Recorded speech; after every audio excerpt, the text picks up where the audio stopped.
بسم اللہ الرحمن الرحیم۔ السلام علیکم۔ ہر روز نئی ویڈیو کے لیے چینل کو سبسکرائب کر لیں اور ساتھ لگے ہوئے بیل آئیکن کو دبا کر آل کی آپشن کو سلیکٹ کریں تاکہ ہر نئی ویڈیو کی اپڈیٹ آپ کو ملتی رہے۔ حضرت سلیمان علیہ السلام نے ایک چونٹی سے پوچھا، تمہارے سال بھر کی خوراک کیا ہے؟ چونٹی نے جواب دیا، فقط 2 دانے۔ حضرت سلیمان علیہ السلام نے اس کے پاس 2 دانے رکھ کر اس کا بل بند کر دیا۔ سال کے بعد دیکھا تو چونٹی نے 1 دانہ کھا لیا تھا اور 1 دانہ بچا کے رکھا تھا۔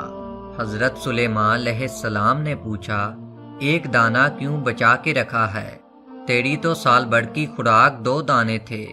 چونٹی نے ایسا جواب دیا کہ حیران ہو گئے۔ وہ کہنے لگی کہ میرا بھروسہ پہلے اللہ تعالیٰ پر تھا کہ میں 2 دانے کھا بھی لوں گی تو وہ اور دے دے گا۔ اب کی بار بات انسان کی تھی، اسی لیے 1 دانہ بچا کے رکھ لیا تھا، کیا پتا وہ پھر دے یا نہ دے۔